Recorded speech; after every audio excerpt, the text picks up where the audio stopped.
साथियों, कल हमने वाल्मीकि रामायण के बालकांड का पाठ संपूर्ण किया। अब आज से हम वाल्मीकि रामायण के अयोध्या कांड का पाठ शुरू करेंगे। इसमें पहले सर्ग में कथा आती है कि किस तरह महाराज दशरथ श्री रामचंद्र जी के संपूर्ण गुणों से बहुत प्रसन्न थे, और इस अध्याय में श्री रामचंद्र जी के गुणों का बहुत विस्तार से वर्णन किया गया है। और इन सभी गुणों के कारण वे महाराज दशरथ श्री रामचंद्र जी से बहुत प्रसन्न थे, और उन्होंने श्री रामचंद्र जी को राजा के रूप में देखने की इच्छा प्रकट की।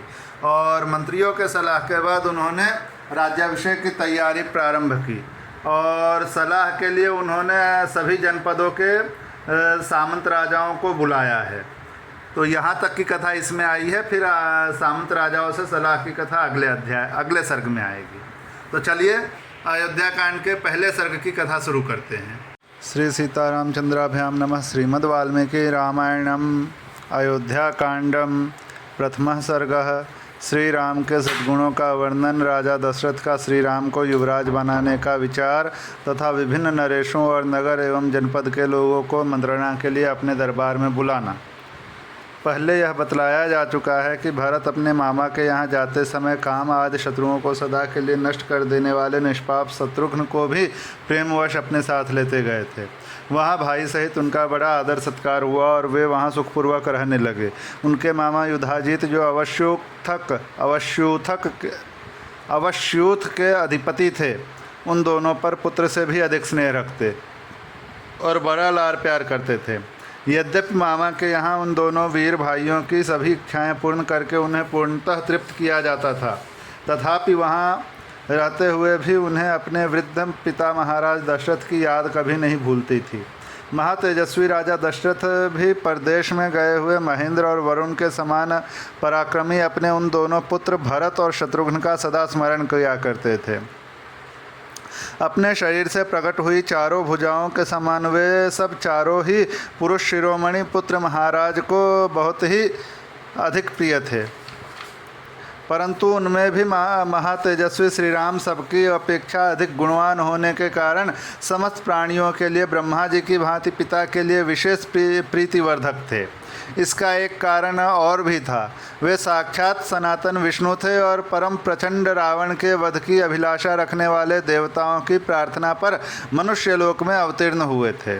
उन अमित तेजस्वी पुत्र श्री रामचंद्र जी से महारानी कौशल्या की वैसी ही शोभा होती थी जैसे वज्रधारी देवराज इंद्र से देवमाता आदित्य सुशोभित होती हैं। श्री राम बड़े ही रूपवान और पराक्रमी थे। वे किसी के दोष नहीं देखते थे। भूमंडल में उनकी समता करने वाला कोई नहीं था। वे अपने गुणों से पिता दशरथ के समान एवं योग्य पुत्र थे। वे सदा शांत चित्त रहते और सांत्वना पूर्वक मीठे वचन बोलते थे। यदि उनसे कोई कठोर बात भी कह देता तो वे उसका उत्तर नहीं देते थे। कभी कोई एक बार भी उपकार कर देता तो वे उस एक ही उपकार से सदा संतुष्ट रहते थे, और मन को वश में रखने के कारण किसी के सैकड़ों अपराध करने पर भी उसके अपराधों को याद नहीं रखते थे। अस्त्र शस्त्रों के अभ्यास के लिए उपयुक्त समय में भी बीच बीच में अवसर निकालकर वे उत्तम चरित्र में, ज्ञान में और तथा अवस्था में बढ़े चढ़े सत्पुरुषों के साथ ही सदा बातचीत करते और उनसे शिक्षा लेते थे। वे बड़े बुद्धिमान थे और सदा मीठे वचन बोलते थे। अपने पास आए हुए मनुष्यों से पहले स्वयं ही बात करते और ऐसी बातें मुँह से निकालते जो उन्हें प्रिय लगें। बल और पराक्रम से संपन्न होने पर भी अपने महान पराक्रम के कारण उन्हें कभी गर्व नहीं होता था। झूठी बात तो उनके मुख से कभी निकलती ही नहीं थी। वे विद्वान थे और सदा वृद्ध पुरुषों का सम्मान किया करते थे। प्रजा का श्री राम के प्रति और श्री राम का प्रजा के प्रति बड़ा अनुराग था। वे परम दयालु, क्रोध को जीतने वाले और ब्राह्मणों के पुजारी थे। उनके मन में दीन दुखियों के प्रति बड़ी दया थी। वे धर्म के रहस्य को जानने वाले, इंद्रियों को सदा वश में रखने वाले और बाहर भीतर से परम पवित्र थे। अपने कुलोचित आचार, दया, उदारता और शरणागत रक्षा आदि में उनका मन लगता था। वे अपने क्षत्रिय धर्म को अधिक महत्व देते और मानते थे। वे उस क्षत्रिय धर्म के पालन से महान स्वर्ग परम धाम की प्राप्ति मानते थे। अतः बड़ी प्रसन्नता के साथ उसमें संलग्न रहते थे। अमंगलकारी निषिद्ध कर्मों में उनकी कभी प्रवृत्ति नहीं होती थी। शास्त्र विरुद्ध बातों को सुनने में उनकी रुचि नहीं थी। वे अपने न्याय युक्त पक्ष के समर्थन में बृहस्पति के समान एक से एक बढ़कर युक्तियां देते थे। उनका शरीर निरोग था और अवस्था तरुण। वे अच्छे वक्ता, सुंदर शरीर से सुशोभित तथा देश काल के तत्व को समझने वाले थे। उन्हें देखकर ऐसा जान पड़ता था कि विधाता ने संसार में समस्त पुरुषों के सार तत्व को समझने वाले साधु पुरुष के रूप में एकमात्र श्री राम को ही प्रकट किया है। राजकुमार श्री राम श्रेष्ठ गुणों से युक्त थे।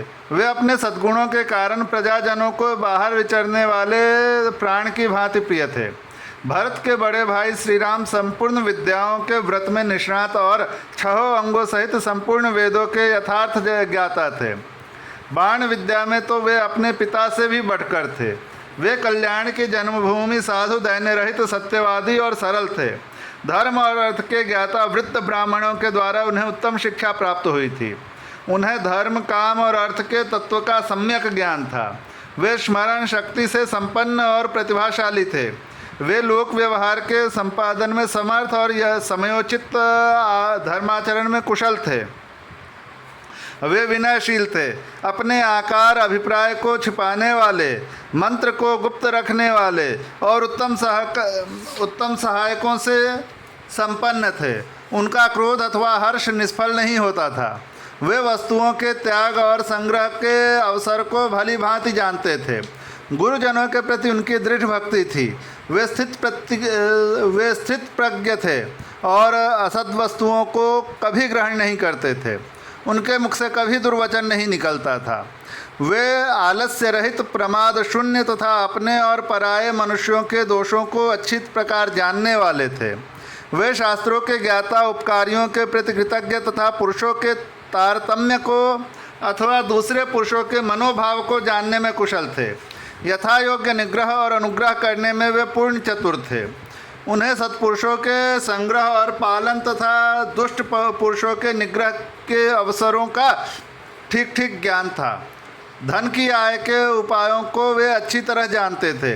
अर्थात फूलों को नष्ट न करके उनसे रस लेने वाले भ्रमरों की भांति वे प्रजाओं को कष्ट दिए बिना ही उनसे न्यायोचित धन का उपार्जन करने में कुशल थे तथा शास्त्र वर्णित व्यय कर्म का भी उन्हें ठीक ठीक ज्ञान था। उन्होंने सब प्रकार के अस्त्र समूहों तथा संस्कृत, प्राकृत आदि भाषाओं से मिश्रित नाटक आदि के ज्ञान में निपुणता प्राप्त की थी। वे अर्थ और धर्म का संग्रह करते हुए तदनुकूल काम का सेवन करते थे और कभी आलस्य को पास नहीं फटकने देते थे। विहार, क्रीड़ा या मनोरंजन के उपयोग में आने वाले संगीत, वाद्य और चित्रकारी आदि शिल्पों को भी वे विशेषज्ञ थे। अर्थों के विभाजन का भी उन्हें सम्यक ज्ञान था। वे हाथियों और घोड़ों पर चढ़ने और उन्हें भांति भांति की चालों की शिक्षा देने में भी निपुण थे। श्री रामचंद्र जी इस लोक में धनुर्वेद के सभी विद्वानों में श्रेष्ठ थे। अतिरथी वीर भी उनका विशेष सम्मान करते थे। शत्रु सेना पर आक्रमण और प्रहार करने में वे विशेष कुशल थे। सेना संचालन की नीति में उन्होंने अधिक निपुणता प्राप्त की थी। संग्राम में कुपित होकर आए हुए समस्त देवता और असुर भी उनको परास्त नहीं कर सकते थे। उनमें दीप दृष्टि का सर्वथा अभाव था। वे क्रोध को जीत चुके थे। उनमें दोष दृष्टि का सर्वथा अभाव था। वे क्रोध को जीत चुके थे। दर्प और ईर्ष्या का उनमें अत्यंत अभाव था। किसी भी प्राणी के मन में उनके प्रति अवहेलना का भाव नहीं था।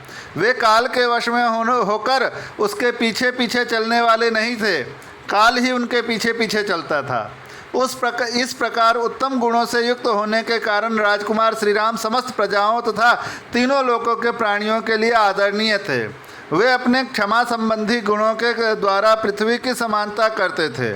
बुद्धि में बृहस्पति और बल पराक्रम में शचीपति इंद्र के तुल्य थे। जैसे सूर्यदेव अपनी किरणों से प्रकाशित होते हैं, उसी प्रकार श्री रामचंद्र जी समस्त प्रजाओं को प्रिय लगने वाले तथा पिता के प्रति बढ़ाने वाले सद्गुणों से सुशोभित थे। पिता की प्रीति बढ़ाने वाले सद्गुणों से सुशोभित थे। ऐसे सदाचार संपन्न अजय पराक्रमी और लोकपालों के समान तेजस्वी श्री रामचंद्र जी को पृथ्वी, भूदेवी और भूमंडल की प्रजा ने अपना स्वामी बनाने की कामना की। अपने पुत्र श्री राम को अनेक अनुपम गुणों से युक्त देखकर शत्रुओं को संताप देने वाले राजा दशरथ ने मन ही मन कुछ विचार करना आरंभ किया। उन चिरंजीवी बूढ़े महाराज दशरथ के हृदय में यह चिंता हुई कि किस प्रकार मेरे जीते जी श्री रामचंद्र जी का राज्याभिषेक हो जाए और उनके राज्याभिषेक से प्राप्त होने वाली यह प्रसन्नता मुझे कैसे सुलभ हो। उनके हृदय में यह उत्तम अभिलाषा बारंबार चक्कर लगाने लगी कि कब मैं अपने प्रिय पुत्र श्री राम का राज्याभिषेक देखूंगा। वे सोचने लगे कि श्री राम सब लोगों के अभ्युदय की कामना करते और संपूर्ण जीवों पर दया रखते हैं। वे लोक में वर्षा करने वाले मेघ की भांति मुझसे भी बढ़कर प्रिय हो गए हैं। श्री राम बल पराक्रम में यम और इंद्र के समान, बुद्धि में बृहस्पति के समान और धैर्य में पर्वत के समान हैं। गुणों में तो वे मुझसे सर्वथा बढ़े चढ़े हैं। मैं इसी उम्र में अपने बेटे श्री राम को इस सारी पृथ्वी का राज्य करते देख यथा समय सुख से स्वर्ग प्राप्त करूं, यही मेरे जीवन की साध है। इस प्रकार विचार कर तथा अपने पुत्र श्री राम को उन नाना प्रकार के विलक्षण सज्जनोचित असंख्य तथा लोकोत्तर गुणों से जो अन्य राजाओं में दुर्लभ हैं विभूषित देख राजा दशरथ ने मंत्रियों के साथ सलाह करके उन्हें युवराज बनाने का निश्चय कर लिया। बुद्धिमान महाराज दशरथ ने मंत्री को स्वर्ग, अंतरिक्ष तथा भूतल में दृष्टिगोचर होने वाले उत्पातों का घोर भय सूचित किया और अपने शरीर में वृद्धावस्था के आगमन की भी बात बताई। पूर्ण चंद्रमा के समान मनोहर मुख वाले महात्मा श्री राम समस्त प्रजा के प्रिय थे। लोक में उनका सर्वप्रिय होना राजा के अपने आंतरिक शोक को दूर करने वाला था। इस बात को राजा ने अच्छी तरह समझा। तदनंतर उपयुक्त समय आने पर धर्मात्मा राजा दशरथ ने अपने और प्रजा के कल्याण के लिए मंत्रियों को श्री राम के राज्याभिषेक के लिए शीघ्र तैयारी करने की आज्ञा दी। इस उतावली में उनके हृदय का प्रेम और प्रजा का अनुराग भी कारण था। उन भूपाल ने भिन्न भिन्न नगरों में निवास करने वाले प्रधान पुरुषों तथा अन्य जनपदों के सामंत राजाओं को भी मंत्रियों द्वारा अयोध्या में बुलवा लिया। उन सबको ठहरने के लिए घर देकर नाना प्रकार के आभूषणों द्वारा उनका यथायोग्य सत्कार किया। तत्पश्चात स्वयं भी अलंकृत होकर राजा दशरथ उन सब से उसी प्रकार मिले जैसे प्रजापति ब्रह्मा प्रजा वर्ग से मिलते हैं। जल्दबाजी के कारण राजा दशरथ ने कैकय नरेश को तथा मिथिलापति जनक को भी नहीं बुलवाया। उन्होंने सोचा वे दोनों संबंधी इस प्रिय समाचार को पीछे सुन लेंगे। तदनंतर शत्रु नगरी को पीड़ित करने वाले राजा दशरथ जब दरबार में आ बैठे तब कैकयराज और जनक को छोड़कर शेष सभी लोकप्रिय नरेशों ने राज्यसभा में प्रवेश किया। वे सभी नरेश राजा द्वारा दिए गए नाना प्रकार के सिंहासनों पर उन्हीं की ओर मुँह करके विनीत भाव से बैठे थे।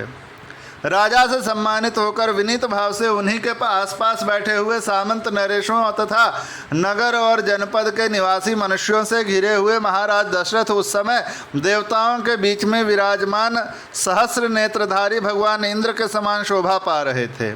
इस प्रकार श्री वाल्मीकि निर्मित आर्ष रामायण आदि काव्य के अयोध्या कांड में प्रथम सर्ग पूरा हुआ। साथियों, इस अध्याय में 3 टिप्पणियाँ दी हुई हैं। मैं उन टिप्पणियों को भी पढ़ देता हूँ आपके लाभ के लिए। पहली टिप्पणी यहाँ दी हुई है जहाँ वर्णन किया गया था कि शास्त्र वर्णित व्यय कर्म का भी उन्हें श्री रामचंद्र जी को ठीक ठीक ज्ञान था। तो वहाँ लिखा हुआ है, शास्त्र में व्यय का विधान इस प्रकार देखा जाता है। कच्चिदायस्य चार्धेन चतुर्भागेन वा पुनः पादभागै स्त्रीभिर्वापि व्ययः संशुध्यते तव।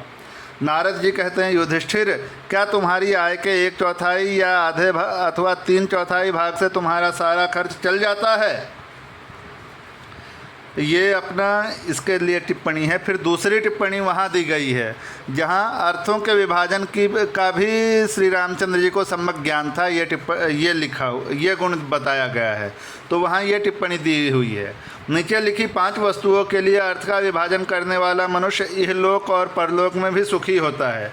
वे वस्तुएं हैं धर्म, यश, अर्थ, आत्मा और स्वजन। श्लोक इस प्रकार है, धर्माय यशेर्थाय कामाय स्वजनाय च पंचधा विभजन वित्तमहापुमुत्र च मोदते। और फिर तीसरी टिप्पणी वहाँ दी गई है जहाँ श्री दशरथ जी ने केकय नरेश और मिथिलापति जनक जी को नहीं बुलाया। तो वहाँ टिप्पणी दी गई है कि केकय नरेश के साथ भरत शत्रुघ्न भी आ जाते। इन सबके तथा राजा जनक के रहने से श्री राम का राज्याभिषेक संपन्न हो जाता और वे वन में नहीं जाने पाते। इसी डर से देवताओं ने राजा दशरथ को इन सबको नहीं बुलाने की बुद्धि दे दी।